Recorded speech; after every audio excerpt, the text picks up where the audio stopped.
Due to discussions of sexual assault and rape, a trigger warning is in effect for this episode. We would also like to add a trigger warning for those planning to go and watch the movie, as the scene in question can be very intense. A pop singer gives up her career to become an actress, but she slowly goes insane when she starts being stalked by an obsessed fan and what seems to be a ghost of her past. This week we watched Perfect Blue.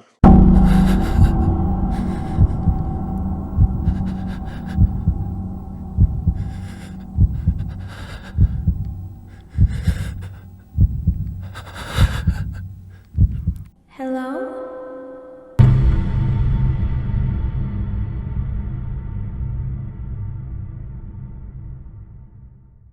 Oh my god, we're back. We are back.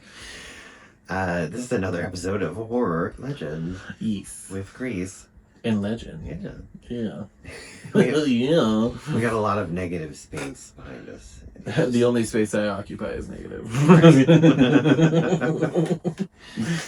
Today we traveled to Japan to watch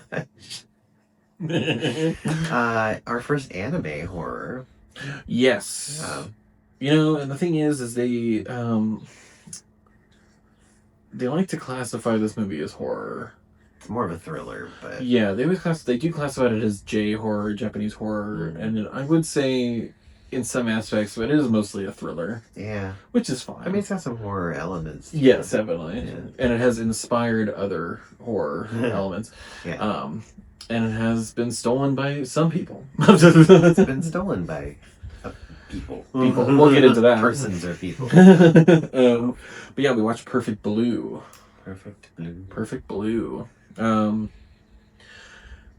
Widely recognized as a masterpiece. Depending on how you feel about it. Obviously, that's a matter of opinion.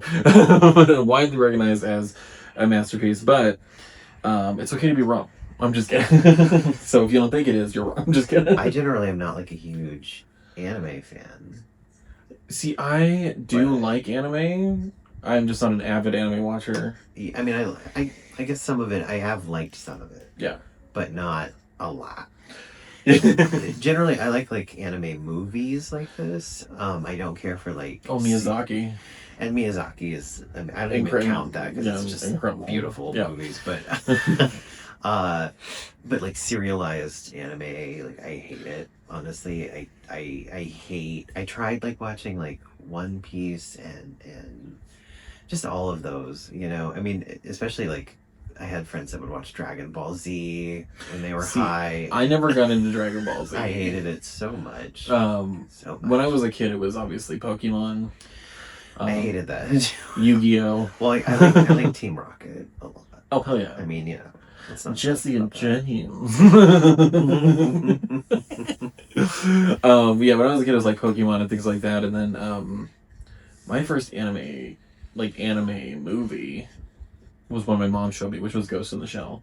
That's good. And from '95, Ghost in the Shell is incredible. They're actually making a new anime series of it, based off the original manga, and everything. So it should be hopefully really good. Is Aeon Flux an anime? Aeon Flux was more of a actual cartoon. Because that was really good.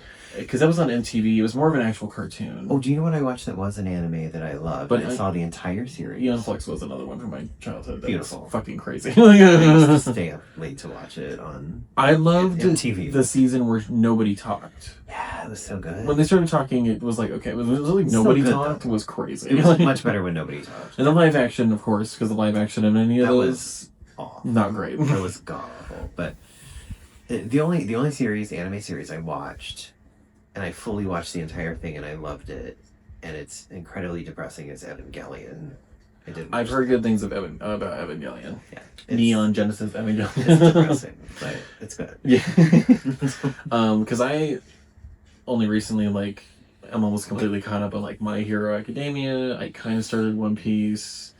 My cousin Josh sat me down and made me watch Soul Eater, which was actually incredible. Very good. And Demon Slayer. I'm fully caught up on Demon Slayer, which is also a really good anime. Okay. I'm getting more into it.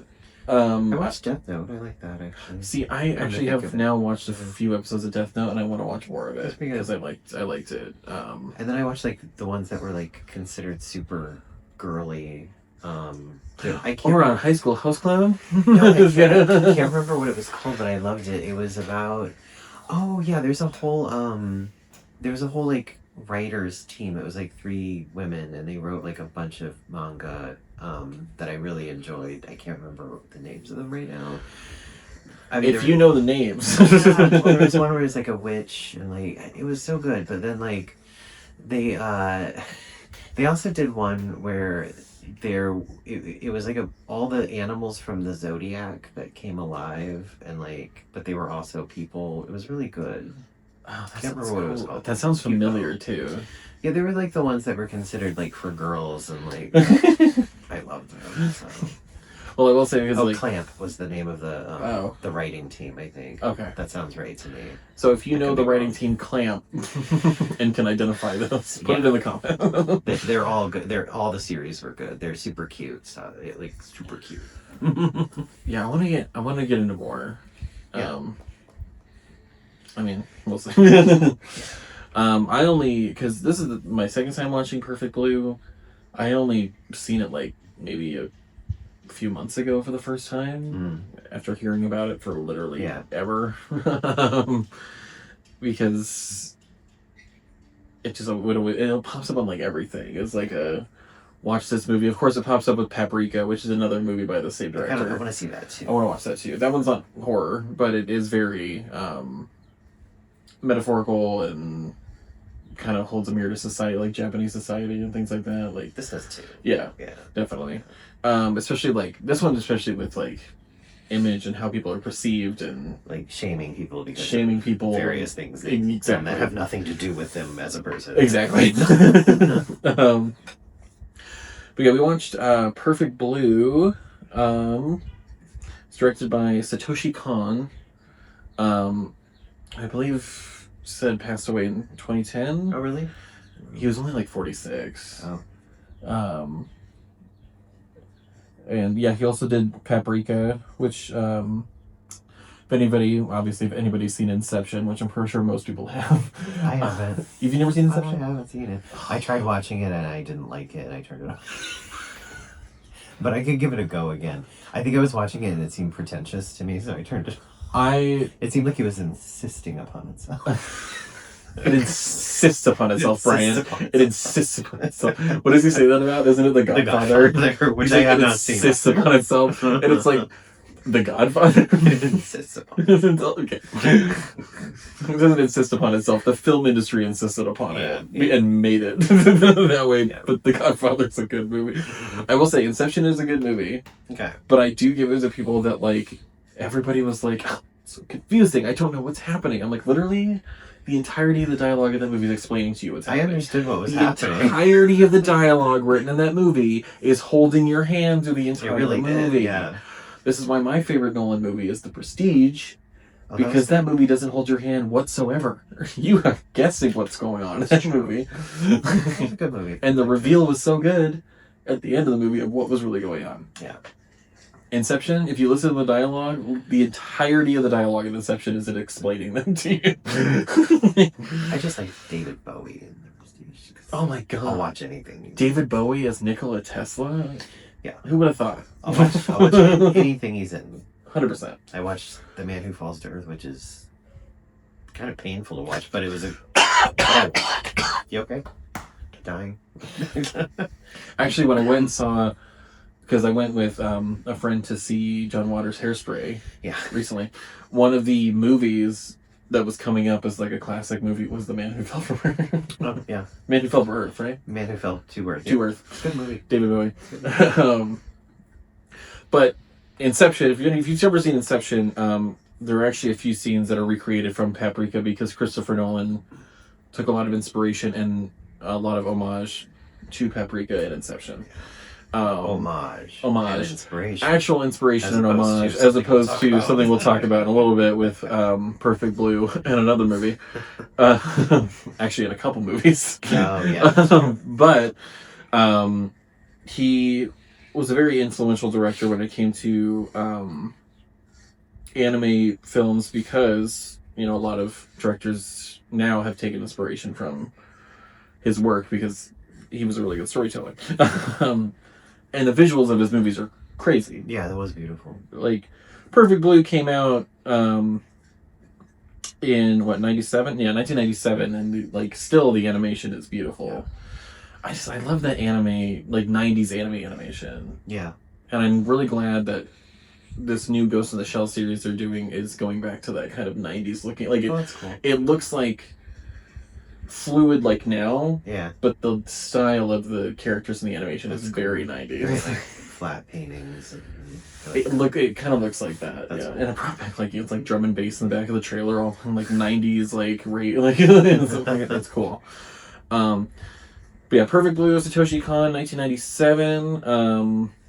I would love to tell you the actors in this movie, but I'm gonna save myself the embarrassment of pronouncing them wrong. I'm pretty good at Japanese names. If you want me to do that. If you want, at least the two main people in that. Mima is Junko Iwao, Rika Matsumoto. Always roommate. His roommate, yeah. Shinpachi Tsuji,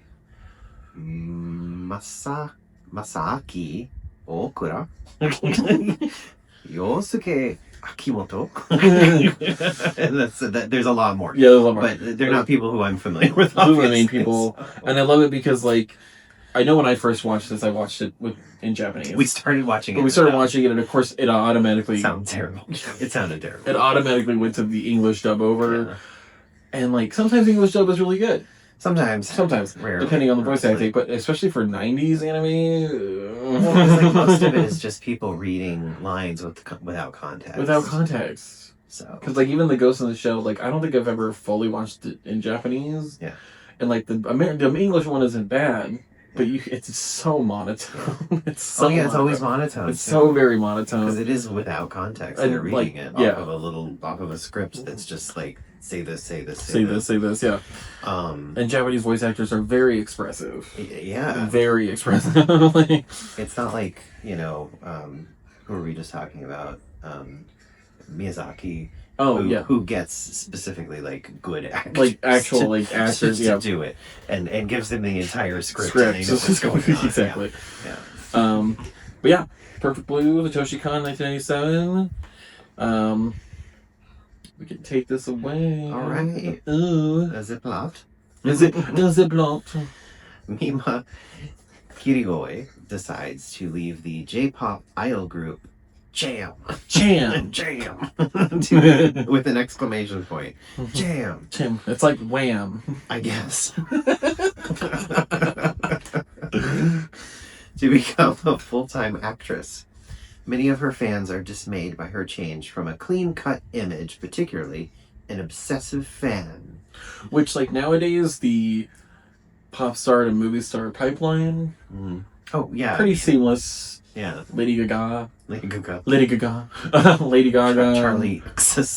XCX and a couple of other people. It's like very streamlined. It's like, but this, it's like when you're kind of put into, especially back then, and maybe it's even in Japanese culture, when you're put into that box of like, you're a pop idol. Mm-hmm. I feel like it's very much like, it's like K-pop, where you're kind of like shoved into that box. Yeah. Yeah. And that's where you stay. Yeah. You don't do anything else. So it's kind of like them showing this transition from her not wanting to be this like innocent pop face anymore and actually branch out in her life and her career. Yeah. Yeah. I get it. It gets to you after a while. The fame. I mean, it's gotten to me. The fame has gotten to me multiple times. I just want to be an actress. I just want to be alone. I want to be alone. That's a very old reference. It's such an old reference. Used in Death Becomes Her as well. Oh, yeah. When she's like, one of my clients simply said, I want to be alone.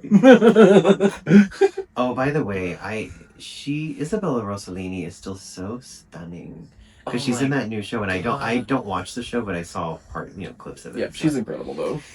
And she just has this she, of course, they ask her about like, you haven't had plastic surgery, which is just such an annoying question to ask a woman. But anyway, and she's like, you don't know. Just kidding. Yeah. Well, she said that she has I forget. There's a reason.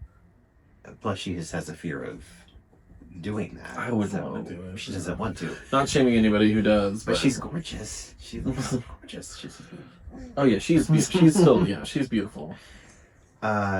And that voice is amazing. Oh yeah, that accent. I follow her on Instagram, and she does gardening and stuff, and she'll just be talking, and it's just, it's soothing. Well, it's funny how like she can go from something like, I don't know, Blue Velvet, where it's like really serious, crazy, whatever, to like even when she got a little bit like and then something like a little funnier like Death Becomes Her, and then even when she got older and when she was in 30 Rock as Jack's ex-wife. Yeah. She's like, my mom. The line my mom and I do from that every time is her when he's like, I want the Arby's franchise, and she's like, damn it, Johnny, you know I love my big beef and cheddar. Kills me every time. So this obsessive fan starts stalking her. It gives his name early on, but that kind of gives away like what's going on. Oh yeah. Following directions from a fan letter, Mima discovers a website called Mima's Room, comprising her public diary entries written from her perspective. It's so creepy already. I know. Like, it's literally, because the second she starts reading it, it's like, Well, first she has to get the internet set up because she doesn't understand what a website is. Yes, it's 1997. It's 1997. 1997. And then her manager's like, it's, everyone's doing this now. It's new. It's, you should get a computer. So she like sets up her big Mac, with everything. It's like literally like the first Mac computer. Yeah. with like now to get onto the internet. It's the browser. And she's all like, this is too complicated for me. Oh. Yeah, and I love when she's typing it and she's all HTTP.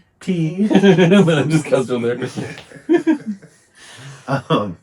It is a cool way to show like the change in how technology is too, and how with technology comes more of that weird parasocial shit. Yeah. Because, her private thoughts are in there, which is interesting. It's so weird. And it's like that's one thing about this movie that's really cool is it makes you really question what is in her head as an hallucination or what is really happening to her, and both things are kind of making her go crazy. Yeah. But like, is all of it a hallucination? And only some of it a hallucination? Is she actually seeing this? Is she not seeing it? Like, it's very, it makes you question everything that's happening. Yeah. She confides in her manager, former pop idol Rumi Hidaka, about the site, but Rumi advises her to ignore it. Mima lands a minor role in a television detective drama, Double Bind, as Yoko Takakura. However, Yoko Takakura. And she has one line. Yeah, at first she only has the one line. She says, "Who are you?" Is that what it is? Yeah. Who are you? Who are you? She keeps saying it over and over. Yeah. However, her agent, Tadokoro, lobbies the producers of Double Bind and succeeds in securing Mima as a larger part. Securing her a larger part. Yes.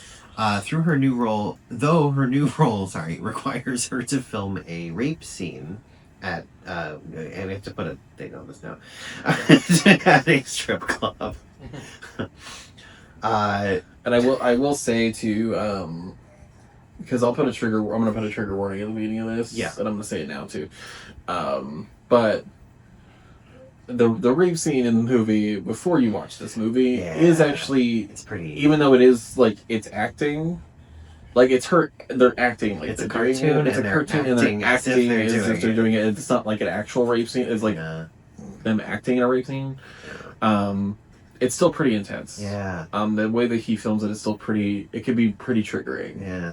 So before you go in, yeah, a little bit of a trigger warning. Yeah. And again, I'm gonna throw one at the beginning of this just to be safe. Yeah, for sure. Because we discussed it at least, but like, because it's not just like it's not just like man back alley creepy, which is still really bad. It's like woman surrounded by like 20 men being raped and nobody's helping her. Like it can be really triggering. But it is this is where you see, because this movie has kind of a build up, and this is where you see like the transition from innocent pop idol new actor trying to like find herself. This is kind of the turning point of like, oh, that innocent image is gone. The innocent image is completely gone. And what's cool about the way they do it is, if you notice, the outfit she's wearing is kind of just like the pop outfit that she wears in the beginning of the movie. So it's like innocence gone, costumes ripped off, gone. Her manager is especially upset about her doing this, because she's like, you know. Yeah, her manager Rumi. You can't go back now. Yeah, so. Her manager Rumi's like super upset about it in the beginning, and then she starts crying in the middle of it and leaves. Yeah, she's crying during the filming, and you assume that she's just upset because of how horrible it is, you know, watching. Like watching. We find out later that's not the case. Find out later what's really going on, but it's kind of turns it on its head. I mean, because there's a lot of movies that use. I want to say they use rape as a crutch. Yeah. Now listen. I'm not saying Alan Moore is a terrible storyteller, because V for Vendetta and Watchmen and From Hell are pretty good. I could say the League of Extraordinary Gentlemen comic books are kind of stupid, but I don't know. It just bugs me, because like they have him like on so many ads right now about teaching writing classes, and like we read Watchmen in my American literature class because of it taking place in New York, and because comic books were a huge part of American literature, even though he is British. He has really good symbolism, characters, whatever. It's just, you literally, in every single thing he writes. Watchmen had a rape scene that is a turning point. V for Vendetta has at least multiple sexual assault scenes that are supposed to be turning points to her becoming a stronger person. Yeah. The beginning of League of Extraordinary Gentlemen, she gets pushed on the, like, Mina Harkin, whatever, gets pushed on the ground and almost raped before Alan Quartermain saves her, and then there's a whole sex scene between her and a 90-year-old Alan Quartermain that's just disgusting and stupid. It's a crutch for him. I'm sorry, maybe I'm crazy, but he uses rape as a crutch. I always viewed him as a very misogynistic person because of that. Well, it's funny because I found out recently it was like it was on a British quiz show, and I think it was the one that has that Richard Ayoade does sometimes. A Big Fat Quiz of the Year. It might have been that, or 8 out of 10 cats. It was. I don't. It's one of those. It's one of those. It's one of countdown or something. There's a million of them that he's on. Now I forget, because I was talking about Richard Ayoade, and I think he's dreamy. Yes. What was it? There was a question about like which one of these celebrities is who practices the magical arts or something, like in real life, and it was him. Alan Moore. And ceremonial magic, that's what they say. And anyone who practices ceremonial magic is usually a little skeevy. He looks like a wizard. Well, yeah, because it's always like the people who like really love Aleister Crowley, or you know, things like that. Well, it's just like, and it's just ironic too, because he hates movie adaptations of his work. I will say that one movie that I do love a lot is the movie version of V for Vendetta. Do I like the comic book? The comic book is really good. Obviously, the graphic novel is really good, but the modernization of the movie was very well done. Yeah. I thought. Ironically, he called it a rape of his comic book. Maybe he's just obsessed with are you just like, I don't... I just view his storytelling very misogynistic, and I know he's like trying to have strong female characters, but he used rape as a constant way to make them that way, and it's just like, that's not... I don't see that as good storytelling. Maybe I read the Watchmen comic book, and I don't know, I got kind of a ick feeling from reading it, but I don't know. That was just me. It was a good story, but I felt very I was like, Watchmen's like. I had like in the back of my head a little bit of like weirdness reading it. I don't know why. He also wrote those. He also wrote them in the 80s. Like I get it. Well, yeah, it has that feeling of like yeah. Because the other one he did was From Hell about Jack the Ripper. I haven't read that. The Johnny Depp's in the movie version. It's Johnny Depp and Heather Graham. Johnny Depp plays the detective going after Jack the Ripper. Oh. But it's also like, again, a comic book about a guy who killed mostly prostitutes. Yeah. And like, I think he has a theme. I think he has a theme. I'm not discounting his like level of symbolism. Yeah. Because Watchmen has a shit ton of like really well done totally, symbolism. V for Vendetta, of course. I don't know. I just find that to be kind of a crutch. And for this, it was like, you have the rape scene as a turning point. The reason I feel like it turns it on its head a little bit is because it's a rape scene in a show that she's doing, so that it's an acting choice. Mm-hmm. So it's not really about the rape itself. It's more so how people are viewing the choice that she made to be in this scene. Yeah. Like, this is what changes their perspective of her. Yeah. It brings in a different level to it. Yeah. Than just, oh, I was almost sexually assaulted, now I'm stronger. Like, it's just, which, like, if you want to use that in your story, that's fine. I just feel like sometimes it's used as a crutch when it comes to making strong female characters is, let's have them almost get raped or get raped and then they're strong. Like, I don't know. I get that. Maybe I'm crazy. I just don't feel like, every female character has to go through rape to become stronger. True. And like, obviously in the movie V for Vendetta, she still like goes through almost being sexually assaulted in the beginning of the movie, and then you still have the Catholic priest, which was showing all that. Like, I get that. I don't know, because even like scenes in Watchmen, it's like, oh, we went through that whole fight together, Night Owl and Silk Spectre, and because of that, now we're gonna fuck each other in a ship. Like, all right. Hey, why not? Yeah, I don't know. So I'm not some fucking prude, like, obviously. But well, just, yeah. I don't know. So Mima is has some lingering regret over leaving Jam, and she starts and the paranoia she experiences from being stalked. Mima is distressed about her double life and begins to suffer from psychosis, or at least it appears so. It appears so. She's like starts having hallucinations where she's like seeing the pop version of herself and reflections and her former self and saying like, I wouldn't do this. I wouldn't do this. You should come back to this. You should do this. And it's like, is she hallucinating? What is she actually seeing? Is this like really in her head? Like, yeah.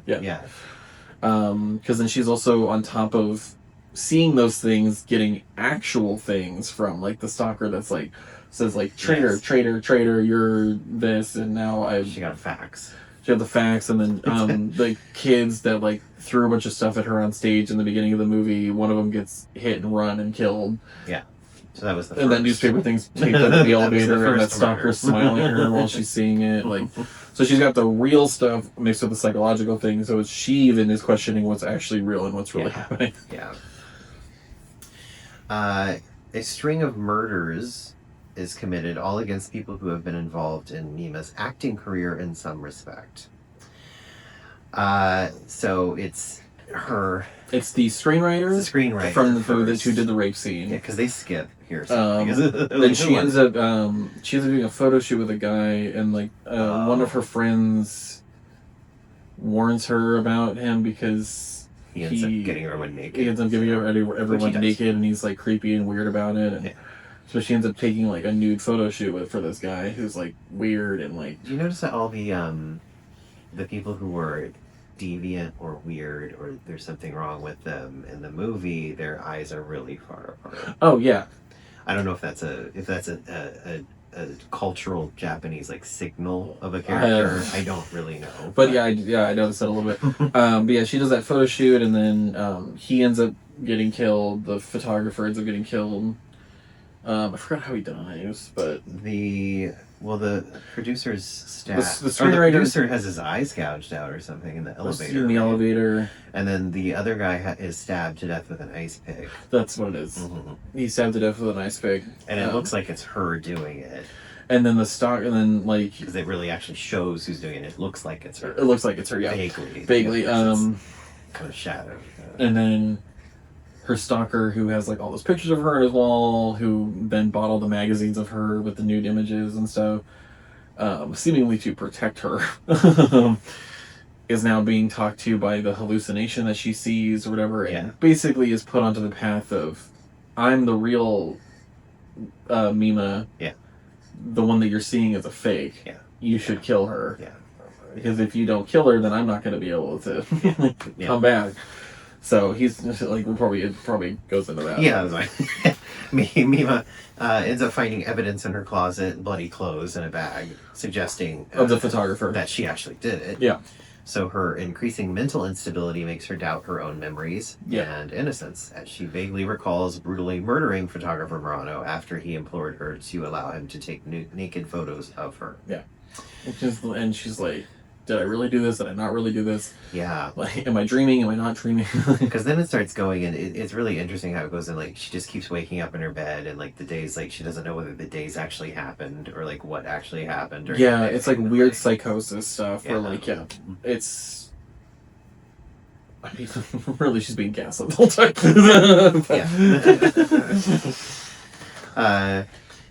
Mima manages to finish shooting Double Bind, the final scene of which reveals that her character killed and assumed the identity of her sister due to trauma-induced dissociative identity disorder. Yes.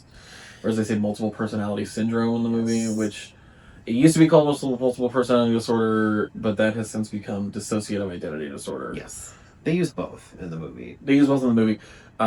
Nowadays, the correct term would be DID, the dissociative identity disorder. Dissociative identity disorder.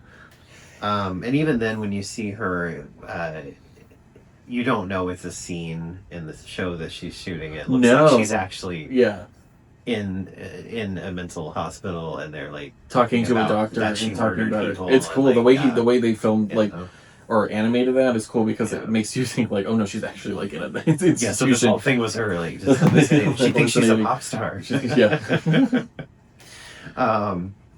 After the filming staff had left the studio, Me-Mania, who is the stalker, that's his name. Yeah, Me-Mania.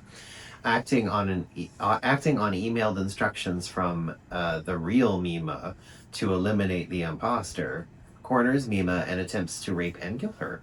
So more rape. But Mima bludgeons him with a hammer and escapes. Later, Mima. The animation of that scene though is really well done with like the fighting and the thing, and then satisfaction of just the hammer just a bam. Later, Me-Mania is murdered because she goes out to get her manager, and her manager comes back in like where are you? Hey, she's waiting for her in the parking lot. But then she's like, oh, she takes her in there to show the guy, and then he's not there. He's gone. Yeah, she's like, that's not possible. Yeah. And then, of course, it cuts to later where you see not only her male manager, because Rumi's like her female manager. Oh, yeah, the male manager. The male manager and the stalker both dead in the same place. Yeah. Because obviously they were murdered around the same time. Yeah. Yeah. Rumi finds Mima backstage and takes her home. Oh, to her home. Mima discovers that Rumi's bedroom is a replica of her own, and realizes that Rumi is the one behind Mima's room, the serial murders, and the doppelganger who manipulated Me-Mania. Well, it's so weird because like she wakes up and you're in this space and you think it's her house. Like even the viewer thinks it's her house. It's not. I'm going to explain that this is not. Then the fish are plastic. But then the fish are plastic because the ones in her house were dead. Yeah. And everything looks kind of the same, but then her Cham poster is back on the wall when she took it down. Yeah. And all this stuff, and then she realizes, like, what the... She opens the window, and it's a different view. And it's a different view. She's like, this is my house. And that's when we figure out... Because then you see the other version of her there, but then it's right next to a mirror, and you can see she looks into the mirror, and it's actually... Rumi dressed up as her. That's her. Yeah. But the way she's seeing her is her former self. Yeah. Yeah. So crazy. And she continues to see her that way all through the whole chase scene. Yeah. Etc. Until she removes, until she, rips the wig off her head. Yes. That's all Which she was sees. very funny because it was like ripping... It was like ripping the wig off a drag queen's head or something. She's like, ah! Do it on, honey. Go brush your hair, girl. Rumi developed an alternate personality of the real Mima, now seeking to destroy and replace her in order to redeem her image. Rumi pursues Mima through the city and across the rooftops, and they were like parkouring on the rooftops. She, because she, in a desperate attempt to escape, jumps from the balcony onto another roof, and obviously Rumi's doing the same thing, but the way she's seeing her, like she's floating. Is like she's floating down, and she's like that perfect pop version of herself floating at her with these knives and shit. I almost wish they cut back to the reality and her clumsily falling over. I think that would be funny. But she's just skipping and floating behind her as she's running away from her. And do you know what was really well animated was when she comes after her with the ice pick, and then and then she's hanging off the ledge and she's hitting the she keeps missing and hitting the thing. I was like, that's really well animated. Well, the knife scenes and the knives, and then she gets the umbrella, and it's just it's very well animated fight altercation scenes. And I love that when they finally off the roof and went back onto the street, then she's still skipping behind her, but then you see in the mirror while she's skipping, it's just Rumi sweating and crazy and going crazy. She's looks perfect floating. It's just such a good sequence. Altogether. Yeah. The way they animate, the way he had that animated, it's just a good sequence. The chase culminates in Rumi unintentionally impaling herself on a glass shard while she's trying to retrieve her wig. After she rips the wig off. And Rumi stumbles into the street and into the path of an oncoming truck. Hallucinating the headlights as stage lights, she smiles and poses instead of moving out of the way. That's kind of like X. Oh, yeah. It's kind of like X. But actually, it's exactly I'm like, oh, okay. It's a famous shot to they always use for pictures where she it looks like her pop self, and she's got the blood handprint on her face, and she's looking back at her and smiling at her. Yeah. But it's weird reality, and then she gets up and does this in front of the headlights, their stage lights, and then she ends up saving her life.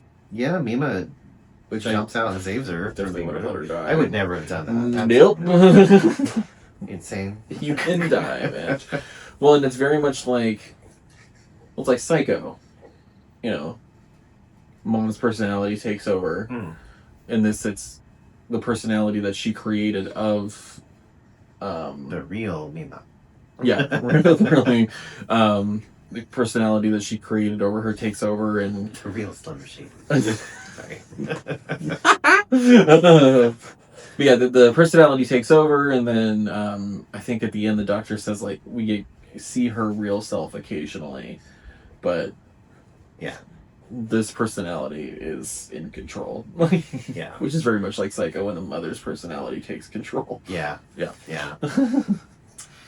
Then it cuts to some time later. Mima is now a well-known actress and visits Rumi in a mental institution. Yes. Rumi's doctor says Rumi still believes she is a pop idol most of the time. Mima says she has learned a lot from her experiences with Rumi. As Mima leaves the hospital, she overhears two nurses who recognize her but conclude she must be a lookalike, as the real Mima, Kirigoi, would never have a reason to visit a mental institution. Ends with her saying, "I'm real." No. I'm the real thing. I'm the real thing. And then some pop music comes on. I'm the real Slim Shady. I'm the real thing. I noticed this watch, this time watching it, that there's that moment when it's just the two members left in Cham and they're singing, and she's like, I'm gonna sing with them. Whenever you see her on stage and you think oh, it's just her hallucinating, but if you notice the faces of the other two while they're singing, they look very concerned and weirded out, because it's actually Rumi in that costume. I didn't even think about that until now. And I didn't notice that at first. I thought it was kind of just oh, she's hallucinating that she would be singing with them, but if I noticed their faces this time and they look all weirded out. They were just Like, they're singing, but they're like, they look worried, and I'm like, okay, so she's actually on stage with them. That's fucking creepy. Like, I love it. It's so funny. Are you ready for trivia corner? Trivia corner. Trivia corner. A corner of trivia. Not a roundabout. Not a roundabout of trivia. Not a fluted edge. I don't know. Jesus Christ.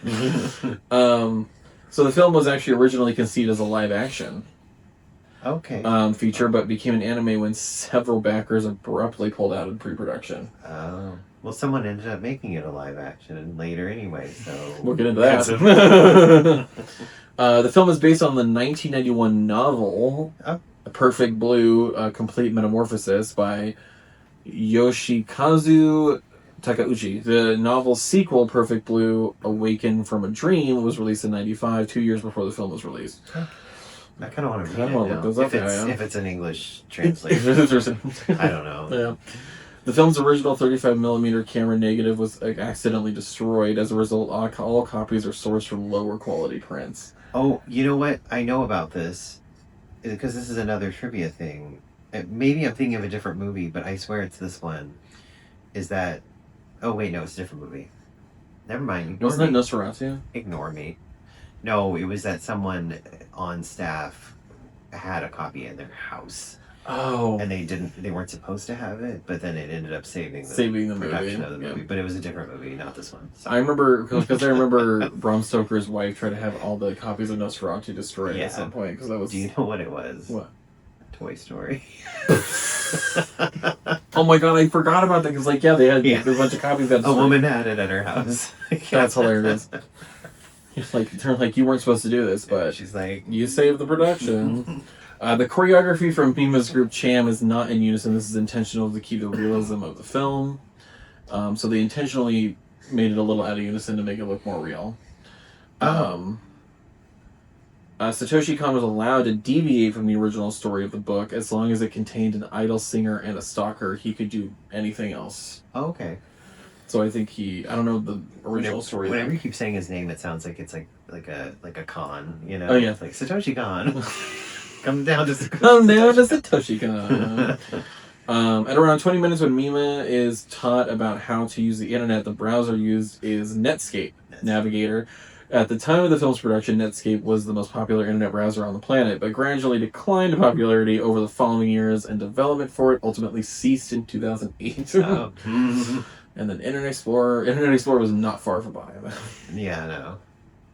Ooh, American pop legend Madonna used extensive selections from this film as a backdrop animation during a dance interlude on Drowned World Tour 2001. These snippets were viewable in the tour's concert film Madonna the Drowned World Tour 2001. I don't know she used clips from this movie. That's crazy. Yeah, no. The song played in the club scene around 31 minutes into the movie, and in some trailers has been considered lost media for around 25 years, but in the end it has been identified. It's called Bakani Shinade, and it's performed by an obscure 90s Japanese band called Re-Scramble. Re-Scramble. Initially released in Japan in early 1998, a year later it was released internationally. So it came out in film festivals in 97. Yeah. And then it was international release, or it was released in Japan in 98, and then a year later, then it was released internationally. The film is the official top 250 narrative feature films on Letterboxd. I'll tell you, a lot of people feel this movie is a masterpiece. It's really good. It is a very well-made movie, a very good movie. As her mental health deteriorates, you see her apartment become more messier and cramped. Yes. It feels like it's closing in, which is a cool... Yeah. At about 56 minutes in, the big body pizza box in the infamous stabbing scene usually gets a few chuckles from English-speaking viewers who are no doubt thinking about the food's fat content. However, Big Body is actually an homage to Susumu Hirasawa, who would later compose music for Millennium Actress in 2001 and Paranoia Agent in 2004, also by director Satoshi Kon, and his electronic band named P Model. Big Body is the name for their 10th album, released in '93. Okay. So it was a reference to the person who helps do the music for Satoshi Kon's movies, his band was Big Money. That was a long. That was very long. I was like description. I had to like follow that. I'm like, oh, what? So here we go, because this actually is going to be. So, if you have not heard, Darren Aronofsky purchased the rights to this film when he was making Requiem for a Dream, so he could use a couple of scenes from it. One of them being the bathtub scene, is used in Requiem. It's Jennifer Connelly, and her head's underwater, and she screams, just like in this movie, her head is underwater, she screams. He used the same shot, same exact setup, everything.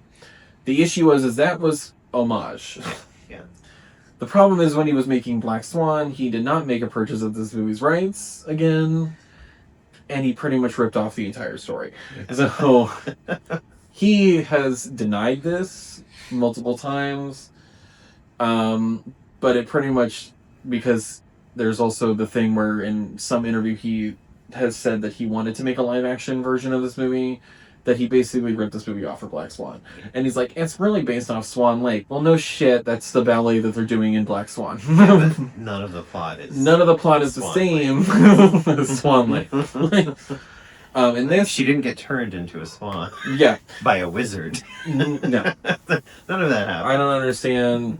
But this actually brings it up for this trivia. There are many parallels between this film and the American movie Black Swan, starring Natalie Portman. For example, the main character in this film is named Mima. In Black Swan, the main character's name is Nina. Both names sound similar to the other one. Yeah. Mima sings in a girl pop group, Cham, while wearing a tutu in hopes of becoming bigger. Nina dances ballet in hopes of becoming bigger. In a tutu. Before the traumatic events occur, both Mima and Nina are already shown to be emotionally sensitive characters. Mm-hmm. Mima and Nina both suffer a traumatic experience. Both characters have their psyches altered from these experiences. Both films contain a substantial amount of blood, sex, and violence. Yeah. The main character is sent a threat. With Mima, it's a fax, and with Nina, it's on the mirror of the ladies' restroom. Yeah. Both film titles contain colors. It's because it's Black Swan, perfect blue. Yeah. Is this the movie? Is Black Swan? I haven't seen Black Swan in a really long time. Is that the one where it's in lipstick on the? It says horror. Horror in the movie. Yeah. Because that's a great meme. I didn't. Oh, fantastic meme. I wasn't sure if it was from that or not. Okay. But yeah, it's and she obviously is hallucinating different versions of herself. Yeah. Darker versions of herself. Yeah. Is it real? Is it not? They're both having hallucinations, both having weird psychotic breaks. Yeah. Like, he ripped off Perfect Blue. Really did. Is Black Swan a bad movie? No. That's not a bad movie. No. But it's the same fucking story. Pretty much just as a ballet dancer and not a former pop idol becoming an actress. Yeah. But at a certain point, just admit it. Admit the fact that you ripped off the movie, and it's because you loved the movie. Yeah. Just say, well, yeah, I wrote a story similar to it because I loved the movie, and I guess that would be, Yeah. Get over it. Sorry, he pisses me off now, and I don't mind talking a little bit of shit about Darren Aronofsky, even though Requiem for a Dream is a very good movie. Black Swan is pretty good. Mother was insane. I didn't like that. Don't get me started. Because he is now doing an entire series that is artificial intelligence. Yeah. Stop. As a whole AI. Stop fucking using AI. Series about is it about American presidents or something? Some fucking American Revolution shit, history shit. Oh, just hire real actors and shit. Like, seriously. What are we? Like, it looks like shit. AI does not look good. I don't know where people think AI really looks good. Because I was following, so there's this mythology thing on YouTube about, various lost gods and goddesses and stuff like that. But he started using AI for it, and I hate it. I'm like, just use... Stop. There are pictures of these... Because at first it started off as, pictures in history books, things like that. Yeah. Then it became that, and I'm like, why are you doing this? And I even followed what was it costing you money to look up a history book image of Athena? Yeah. I was following a Hindu mythology woman on Instagram, and it's highly educational and very interesting. However, it's the whole video is AI, and I'm like, I hate it so. Stop using AI. I was like, I can't watch this. Stop using artificial intelligence. It looks so dumb. Has Blade Runner, Ghost in the Shell, and AI artificial intelligence the movie not taught us fucking anything? At this point, it's gonna take over. Stop. There was like a horror. We're using it for movie. war now. Let's just bring Skynet from Terminator into it now. Like, let's just do that. Like, what are we doing? There was like a horror movie that was so it was an Instagram ad for a horror movie, but the person was like very specifically saying that this is just for the you have to have something to show people. And it was like people are starting to use AI to make I forget what it's called, but it's like basically it's a packet of like what the movie's gonna look like. Teaser trailers? It's not even a teaser, really. I can't think of it. It's like a concept. Oh. Proof of concept. Thank you. The proof of concept kind of thing. And they're using AI for that now.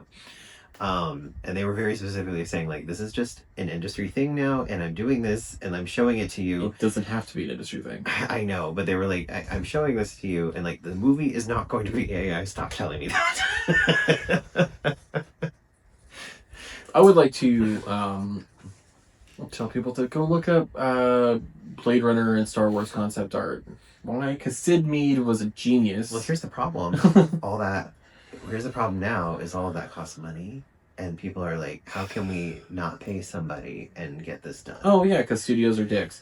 Yeah. Quit ruining the medium that I love so much. Well, here's the thing, too, though. I will bullshit. say, if you're an independent person who is like just has a movie concept and doesn't have the money to hire someone like that, and you want to use it just for that proof of, like, to show someone something, I kind of get it in that point. I think it's still terrible that they have to, or they feel that they have to, but at the same time, because they shouldn't. Because people used to make movies just based off an elevator pitch that was 2 sentences. They can't do it anymore though now. So also, if you're independent, you can find a way. If it's Iron Lung by Markiplier, who made the movie of that game and got millions of dollars off that movie and paid his people and started it himself so that he could actually get it done on a low budget and all this shit, you can do it. Studios and news media will talk shit about you because you decided to go outside the norms and not use their shit, but you can do it. You can do anything you want. Anything, you can be anything you want. Anything you want. Seriously though, I know you're crazy about it, but I am really sick of artificial intelligence ruining the medium that I love so much. Oh yeah, film. 100%. Fuck off. I'm tired of it ruining art as well. Art in general. Because it's not art. Visual art. Stealing from other people's artwork to make a stupid ass image that sucks up all the water on the world is not artwork. I will say, I will say, some people use ChatGPT because they have to like change the way they're writing things or whatever. I'm coming from a place of privilege here because I'm a good writer. but I hate that too. Anyway, AI just pisses me off. I love this movie. Oh yeah, I really love this movie. I am gonna give this 5 ice picks because it was a theme in this movie, killing people with ice picks. So. It was. It's not a bad weapon. 5 stabs. 5 stabs. I'm gonna give it 5 5 out of 5. I don't even know what though. Screaming in a bathtub. Yeah. Yeah. 5 out of 5 chance. 5 out of 5 chance. Chance! Exclamation mark. Yeah, 5 out of 5. This movie, in my opinion, actually is a masterpiece. And I know his 2 most known movies are Paprika and this movie. And I've heard Paprika is also a masterpiece. You need to watch it. You know, watch that. Not for this because it's not horror, but Perfect Blue is fantastic. If you have not watched it, watch it. It's just an amazing, even if it's not fully horror, it's an amazing mystery thriller. Yeah. Murder whodunit thriller. Like it really messes with your head. It knows how to really psychologically mess with you. And then watch Black Swan and tell us that it's not the same. That it's not the same fucking movie. Again, before anybody attacks me, Black Swan is not a bad movie, but he clearly ripped off Perfect Blue. But yeah. You follow us on Instagram, those things. HorrorLegendPod. Yeah. Like, subscribe, comment. Tell us your opinion. Yeah. If you want to yell at me about Alan Moore, fine. you want to start a website. Start a website that has my personal diary and thoughts in it.